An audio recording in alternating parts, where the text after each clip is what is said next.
Hello my dear friend, एक बार फिर पुनः आप सभी का न्यूज़ क्लासेस बाका के यूट्यूब चैनल पर स्वागत है। जैसा कि बंधु आप सभी को पता है कि एसएससी जीडी का प्रीवियस ईयर का सॉल्यूशन चल रहा है बंधु।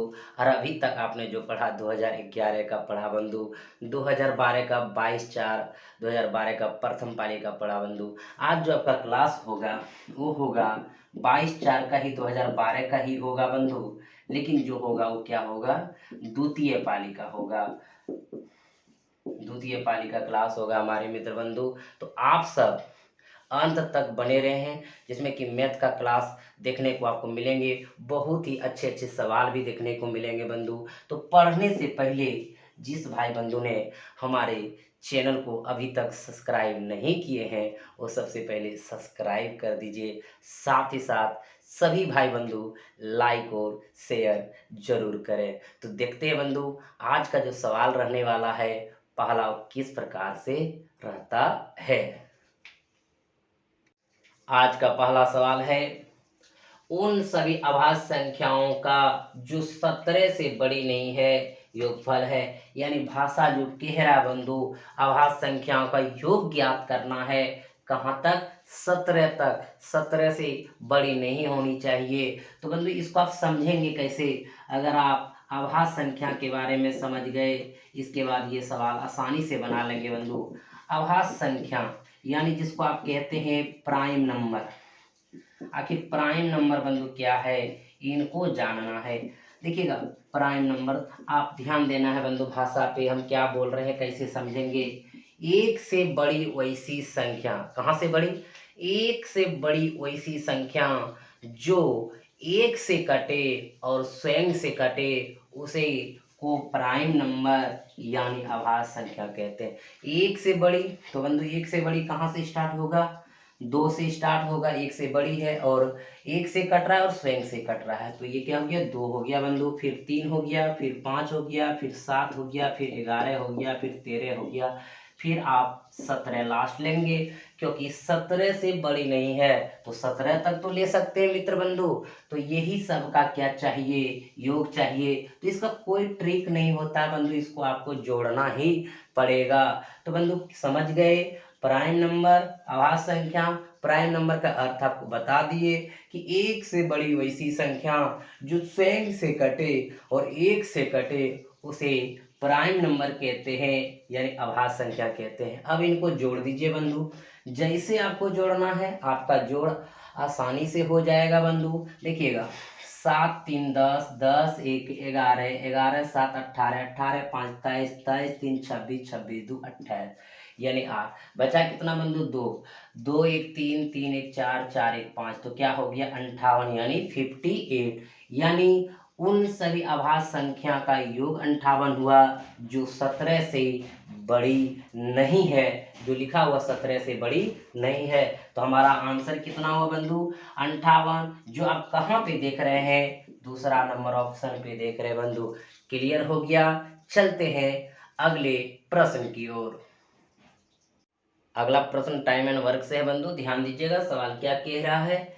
ए एक काम का 1/6 5 दिन में कर सकता है और बी काम का 2/5 8 दिन में कर सकता है। ए और बी दोनों मिलकर उस काम को कितने दिन में कर सकते हैं? तो बंधु जो काम दिया हुआ है ए का वो 1/6 भाग, 1/6 का मतलब 1/6 भाग 5 दिन में करते हैं। और कहता है और बी काम का, जो बी काम का 2/5 भाग जो करता है वो कितना करता है? 8 दिन में। और कहता है ए और बी दोनों एक साथ मिला देंगे तो कितने दिन में करेंगे? तो बंधु तभी मिला सकेंगे जब इनका पूरा काम देखें कितना दिन में करता है, वही काम जो है पूरा कितना दिन में करता है, तब दोनों एक साथ लेंगे तब आपका आंसर आ जाएंगे। तो निकाल ले बंधु, 1/6 काम अगर 5 दिन में करता तो पूरा काम बंधु 6 पंचे 30 दिन में, अगर पूरा काम 30 दिन में ये करेंगे। क्लियर है हमारे मित्र बंधु? आगे देखिएगा, बी अगर 2/5 भाग 8 दिन में करते हैं तो पूरा काम रहता है कितना दिन में करेंगे? तो इसको ऊपर ऊपर कटाते हैं बंधु, 4 दूनी 8 5 चौक 20 दिन में। क्लियर है? आप इनको बंधु यहाँ तक समझ गए कि ए अगर पूरा काम करेगा तो 30 दिन में, बी पूरा काम करेगा तो 20 दिन में। अब दोनों मिलकर एक साथ काम करेंगे तो कितने दिन में बंधु? तो इन दोनों का क्या करेंगे? एलसीएम निकालेंगे। आखिर हमारे पास काम कितना है, जो कि ये 30 दिन में करता है और ये 20 दिन में करता है। तो बंधु इन दोनों का एलसीएम क्या होगा, 60 होगा। 30 दूनी 60, 20 तिया 60। और आपको पता है बंधु कि जो ये लकीर ये डंडा पर आएगा, दिन रहेगा तो एक दिन का काम बताएगा, मिनट रहेगा तो 1 मिनट का काम बताएगा, सेकंड रहेगा तो सेकंड में काम बताएगा, घंटा रहेगा तो 1 घंटा का काम बताएगा। तो कह सकते हैं अगर ये 30 दिन में काम करता है, टोटल 60 काम है, तो एक दिन में 2 काम करेंगे, और 20 तिया 60 एक दिन में 3 काम करेंगे। दोनों एक साथ मिलाएंगे बंधु तो ये 2 योगदान देगा और ये 3 देगा, तो एक दिन में कितना काम देगा, 5 काम। काम कितना करना बंधु, 60, 60 बटे 5 बराबर कितना दिन में, 12 दिन में। तो आपका जो आंसर है बंधु कितने नंबर ऑप्शन में है, पहला नंबर ऑप्शन में। क्लियर है बंधु, समझ गए।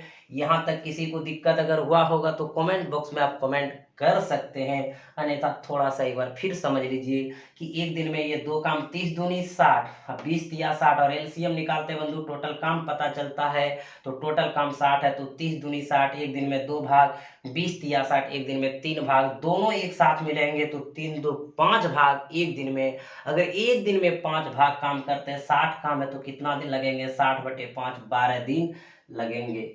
चलते हैं मित्र बंधु अगले प्रश्न की ओर।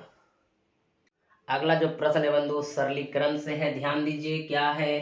प्रश्न है आपका कि 0.25 गुना 2.25 का सरलीकृत मान है। तो ये छोटा प्रश्न है बंधु, और आपको हम बताए थे कि जितने भी प्रीवियस ईयर में पूछा गया प्रश्न, छोटा रहे या हार्ड रहे या बड़ा रहे या इजी रहे, कोई भी प्रश्न रहेगा हम उनको जरूर बताएंगे। तो ध्यान देना बंधु कि इस पॉइंट को अगर खत्म करेंगे तो यहाँ पे 100 होगा, इस पॉइंट को खत्म करेंगे तो यहाँ पे क्या होगा, 100 होगा। अब देखिएगा ये 25 है, 25 का वर्गमूल कितना होगा, 5 होगा, और 225 का कितना होगा, 15 होगा।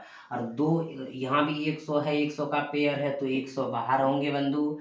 अब देखिए 15 25 75 बटे कितना, 100। यहाँ पे 2 अंक के बाद पॉइंट देना है क्योंकि नीचे 2 जीरो है, तो हो जाएंगे 0.75। तो बंधु देखिएगा 0.75 कहाँ है, तो आपको पता चल रहा है तीसरा नंबर ऑप्शन में है। तो इसको सजा के भी लिख सकते हैं इस तरह बंधु 0.75, और पॉइंट के बाद इधर कोई भी जीरो रहेगा तो इसे कोई असर नहीं पड़ता बंधु। तो आपका आंसर जो हो गया कितने नंबर हो गया, तीसरा नंबर हो गया। तो चलते हैं अगले प्रश्न की ओर। अगला जो प्रश्न है बंधु आवर्त दशमलव से है, ध्यान दीजिएगा।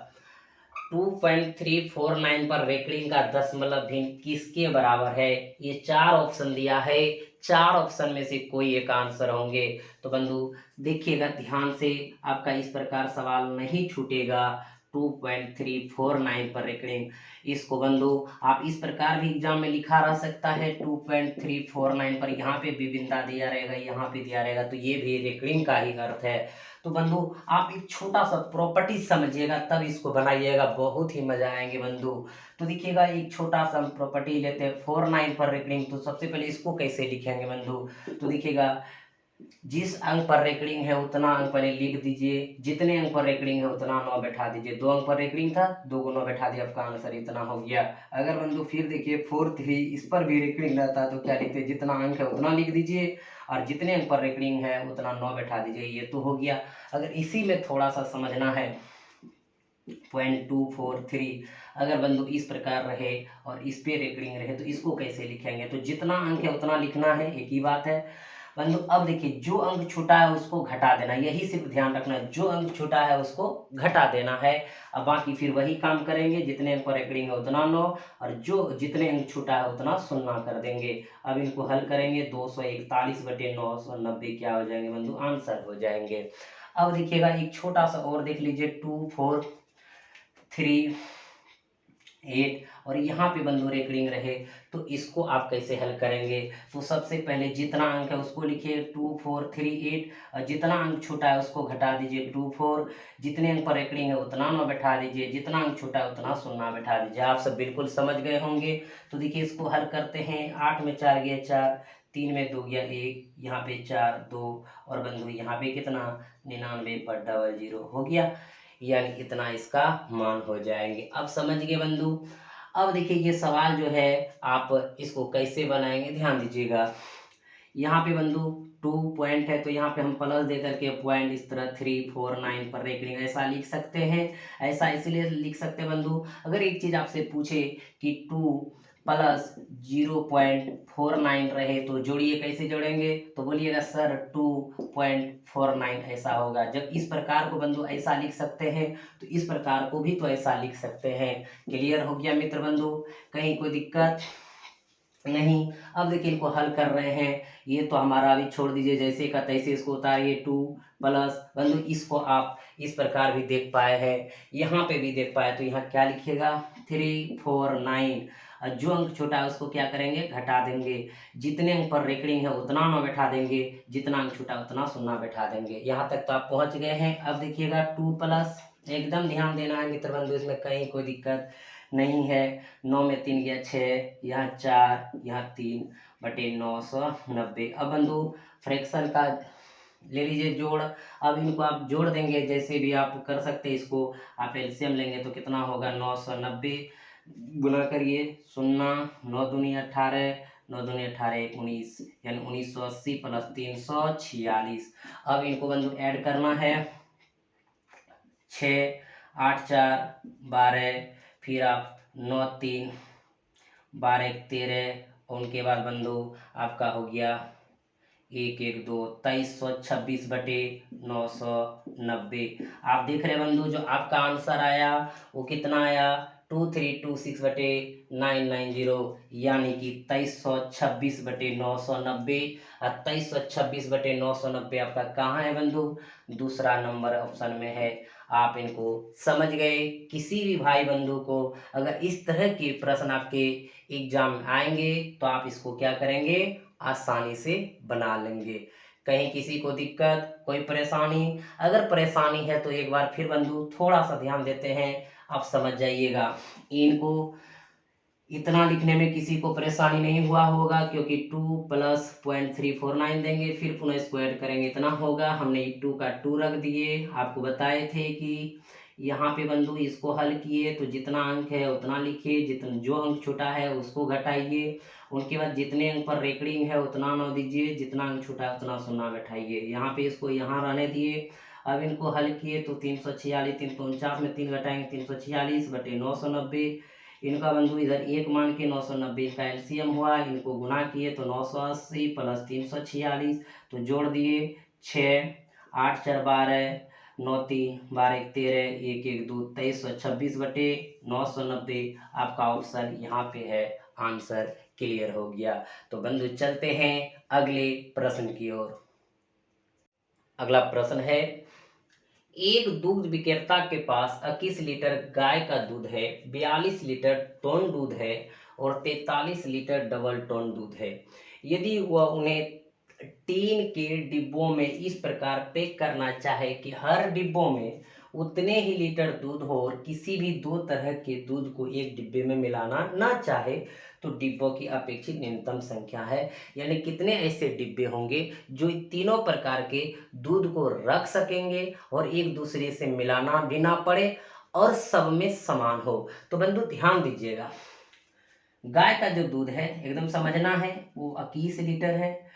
और यहाँ पे टोन दूध एक दूध का प्रकार है, ऐसा मत समझिएगा ये टोन दूध होता क्या है। दूध का एक प्रकार है जो इसके पास 42 लीटर का है। और डबल टोन, ध्यान देना है बंधु, डबल टोन जो है दूध है वो कितना है?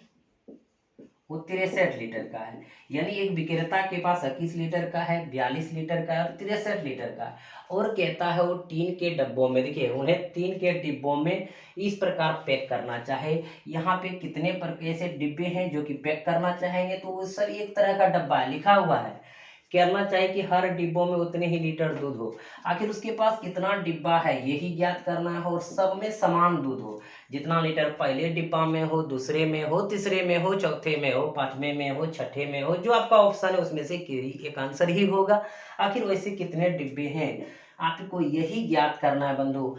तो आगे देखिएगा, और ये भी कह रहा है कि जो हम दूध अगर नापेंगे तो एक दूसरे से मिलाएंगे भी नहीं, यहाँ लिखा है डिब्बों में मिलाना ना चाहे, किसी भी दो तरह के दूध को एक डिब्बे में मिलना या मिलाना ना चाहे, यानी मिलना नहीं चाहिए।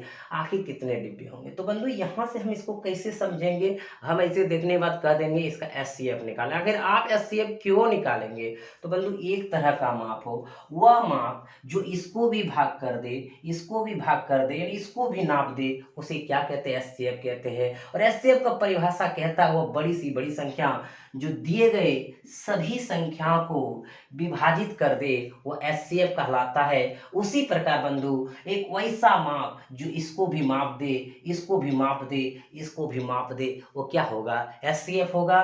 तो हम इनका क्या निकाल लेंगे बंधु?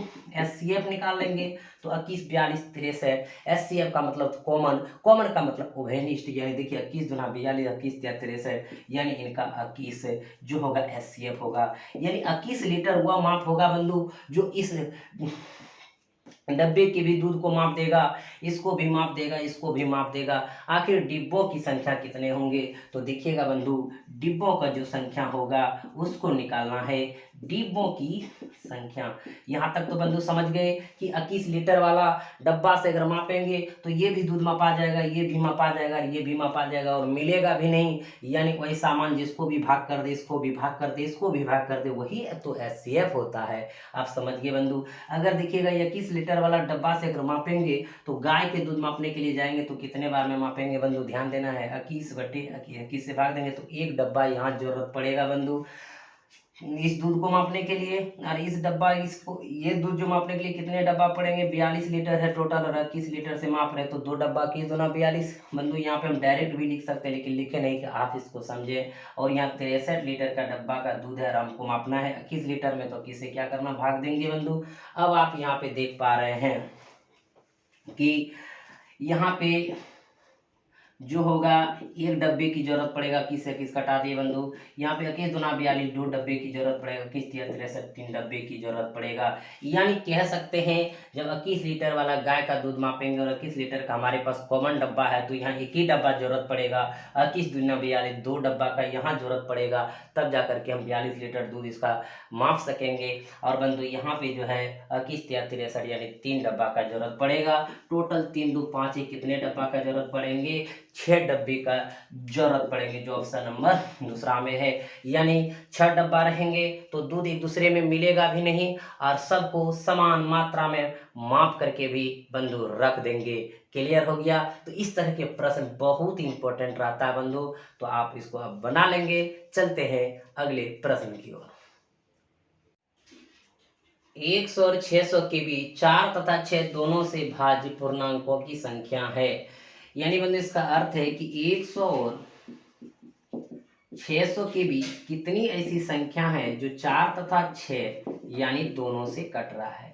तो बंधु इसके बीच कह रहा है तो 100 को भी इसमें शामिल नहीं करेंगे, 600 को भी उसमें शामिल नहीं करेंगे।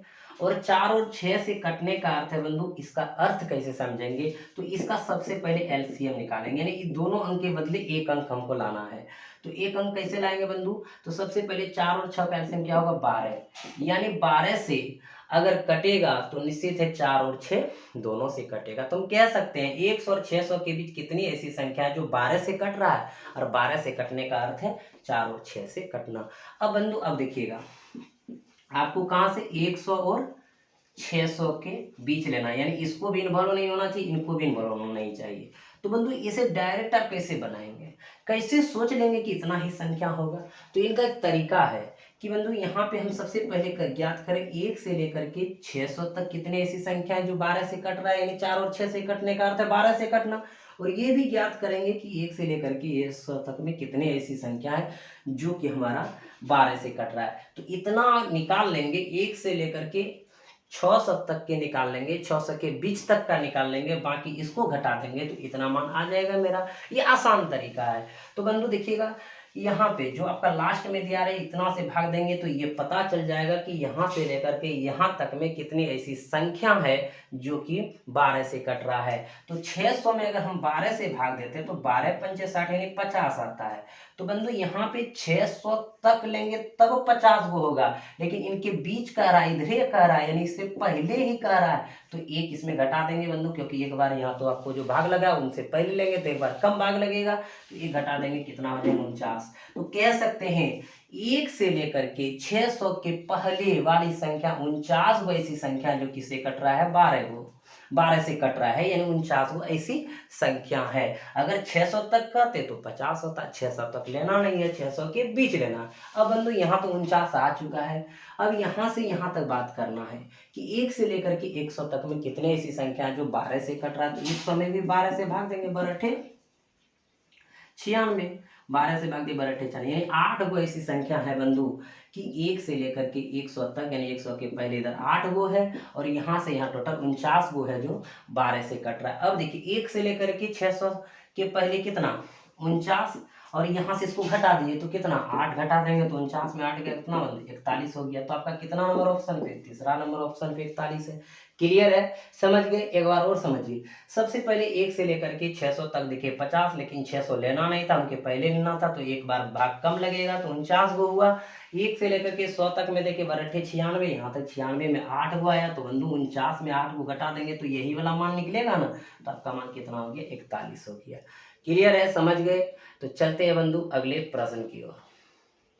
अगला जो प्रश्न है, एक वस्तु के अंकित मूल्य पर 12% की छूट देने के बाद वह 880 में बेची गई, उसका अंकित मूल्य क्या है। तो बंधु आपको पता है कि फिक्स प्राइस हमारा अगर यदि 100 हो और डिस्काउंट अगर हम 12% का छूट दें तो सेलिंग प्राइस यानी बेचेंगे कितना में 88% में, यानी 88 में बेचेंगे। क्लियर है बंधु। यदि फिक्स प्राइस यानी अंकित मूल्य 100 हो, 12% का डिस्काउंट देंगे कितना में बेचेंगे 88 में, और यही 88 बेचने का अर्थ है बंधु कितना में 880 में बेचना।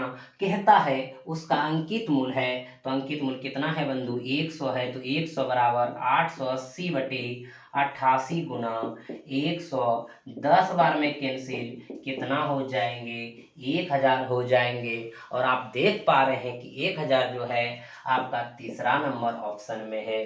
क्लियर हो गया हमारे मित्र बंधु। चलते हैं अगले प्रश्न की ओर। अगला प्रश्न है, एक व्यापारी अपनी वस्तुओं पर क्रय मूल्य से 20% की अधिक मूल्य अंकित करता है। यदि वह नगद भुगतान के लिए 5% छूट देता है तो उस लेन देन के लिए उसका लाभ प्रतिशत है। बहुत ही सुंदर प्रश्न है बंधु। एक छोटा सा प्रॉपर्टी समझिएगा कि एक होता है एफपी, एक होता है एसपी, एक होता है सीपी। एफपी से सीपी डायरेक्ट आप नहीं जा सकते हैं, तो बॉर्डर का काम करता है एसपी, यानी इनसे जाना होगा तो इनसे मिलिएगा तब इनसे आप मिल सकिएगा। अगर इधर से चलेंगे ये मिलने के लिए तो सबसे पहले इनसे मिलेंगे तब यहाँ पे मिलेंगे। इनका अर्थ है इनसे इसको मिलेंगे तो डिस्काउंट के साथ मिलेंगे, और ये इनसे मिलेंगे तो बंधु किससे मिलेंगे, प्रॉफिट या लॉस परसेंट से मिलेंगे। अगर इसको आप समझ गए तो समझिए कि सवाल बन गया बंधु। अब देखिएगा अगर यहाँ पे अंकित मूल्य 100 हो, कहेगा 5% का डिस्काउंट देते कितना में बेचेंगे 95 में। अगर ये 100 होगा कहेगा 10% लाभ देते कितना में बेचेंगे 110 में। जहाँ पे पहुंच गए बंधु समझिए सवाल बन गया। क्लियर है। इसी के माध्यम से सवाल को बनाएंगे, ध्यान दीजिएगा बंधु। कहता है एक व्यापारी अपनी वस्तुओं पर क्रय मूल्य से 20% की अधिक मूल्य अंकित करता है। अगर बंधु यहाँ पे दिखेगा क्रय मूल्य हमारा 100 है, 100 है, मान चुके हैं, तो कहता है कि 20% अधिक मूल्य अंकित करता है। अगर 20% अधिक अंकित करेगा तो कितना करेगा बंधु 120 करेगा। आगे चल के कहता है यदि वह नगद भुगतान के लिए 5% छूट देता है, आइए नगद दीजिएगा तो 5% छूट दे देंगे। अगर 5% छूट देगा बंधु कितना में बेचेंगे, तो यहाँ पे दिखेगा एसपी जो हमारा है, यहाँ डिस्काउंट के साथ जाएंगे विक्रय के पास, तो 5% क्या मिल रहा है बंधु, डिस्काउंट मिल रहा है, छूट मिल रहा है। कहता 5% छूट देता है, तो 5% छूट देना कितना में बेचना, 95 में बेचना। 120 बंधु अंकित मूल्य है, उस पर 5% छूट दिए कितना में बेचे 95 बटे 100। अब देखिए बंधु कटा दीजिए 20 26 से 20 पंचे 100, यहाँ पे कटाएंगे 19 पचे 95, 19 छक 14 से 114 में बेचेंगे। अगर बंधु कोई वस्तु को 100 में खरीदे हैं और 114 में बेच रहे हैं तो निश्चित है कितना परसेंट का लाभ होगा, तो प्रॉफिट परसेंट 14% हो जाएंगे, जो कि ऑप्शन नंबर कहाँ पे है, तीसरा में है। क्लियर है बंधु, समझ गए? एक बार फिर पुनः समझने का काम कीजिएगा। सर ये डाटा क्यों लिख दिए, आखिर इनसे इनका क्या वास्ता है? तो बंधु समझना है कि अगर सीपी से एफपी जाना होगा तो एसपी के सहारे या प्रॉफिट लॉस के सहारे एसपी पहुंचेगा, एसपी डिस्काउंट के साथ एफपी तक पहुंचाएगा, एफपी डिस्काउंट से एसपी पहुंचेगा, लाभ हानि के साथ सीपी तक पहुंचाएगा बंधु। तो यहाँ पे कह रहा था सवाल में कि क्रय मूल्य से 20% अधिक अंकित करता है, अगर ये 100 है तो इसका 120 होगा। कहता 5% की छूट देता है बंधु, जब भी छूट देगा वो बेचेगा ही और ये सेलिंग प्राइस ही निकलेगा, तब यहाँ आएगा, तब वहाँ लाभ हानि को देखेंगे। तो अगर 5% डिस्काउंट के साथ बेचते हैं तो 120 इसका अंकित मूल्य हो चुका है। 5% डिस्काउंट के साथ बेचेंगे बंधु, कितना बेचेंगे 95 में, तो 120 का 95 घटे 100 यानी 114 में बेचेंगे। और आप जान रहे हैं कि 100 टका था, उससे इतना अधिक अंकित किए तब ना बंधु इतना 5% डिस्काउंट के साथ भी बेचने के बाद 114 में बेचे हैं।